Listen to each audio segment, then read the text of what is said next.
If you're thinking about moving to Southeast Asia, this video is for you.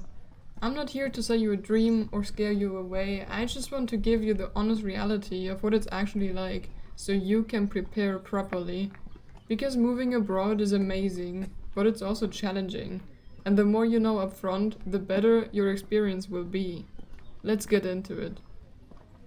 First thing, if you're dealing with something difficult at home, whether that's loneliness, depression, work stress, whatever, it doesn't disappear when you move. Actually, it often gets harder. Here's why. You lose your support system, no friends to call when you're having a bad day, no family nearby, no familiar places where you feel safe. Everything requires more effort. Want to see a doctor? You need to figure out the healthcare system in a different language. Bad day at work? You can't just go to your favorite spot to decompress because you don't have one yet. This isn't a reason not to move, but it is a reason to work on yourself before you move, or at least go in with realistic expectations. Moving abroad is incredible for growth and new experiences. It's not a magic fix for existing problems. Second, money. Let's be very honest about this. Yes, Southeast Asia can be cheap, but only if you're willing to adapt your lifestyle completely. Local food, local transport, basic accommodation, minimal travel. Then yes, you can live on a tight budget. But if you want a decent apartment with reliable Wi-Fi and air conditioning, eating Western food sometimes when you're homesick, going out with friends, occasional trips, healthcare and insurance, replacing things when they break, it costs significantly more than the I lived on $10 a day blogs tell you. My recommendation? Have at least 6 months of living expenses saved before you arrive. That's your safety net, not your budget. Because things will go wrong. Your client pays late, your laptop breaks, visa costs more than expected. You need a flight home for an emergency. If you're already financially stressed at home, moving somewhere cheaper won't solve that.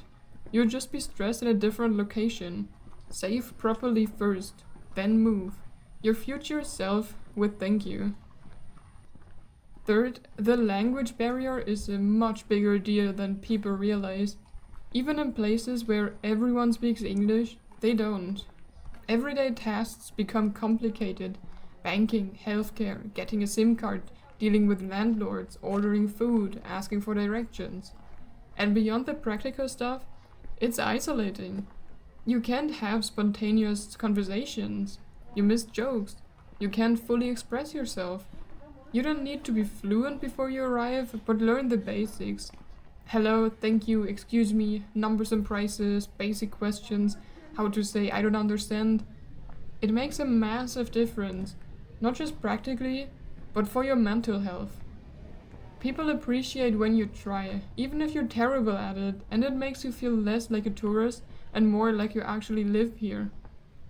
Download Duolingo, watch YouTube videos, practice on the plane.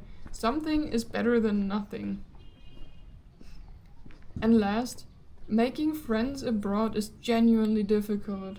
The expat community is transient. People are here for 2 months, then gone. Or they're so focused on their work or business that you don't have time for new friendships.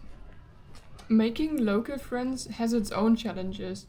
Language barriers, cultural differences, and most people already have established friend groups. This means you'll probably spend more time alone than you're used to, especially in the first few months. That's not a failure, it's just reality. What helps? Join communities, co-working spaces, language exchanges, sports groups, hobby meetups. Be proactive, invite people for coffee, show up consistently, give it time, 3 to 6 months before things start to feel normal. Get in touch with people from home, video calls are free. It does get better, but you have to put in effort and you have to be patient with the process. So those are the 4 big things. Problems get amplified, budget realistically, language matters, and friendships take time. None of this means you shouldn't move abroad. It just means you should prepare properly.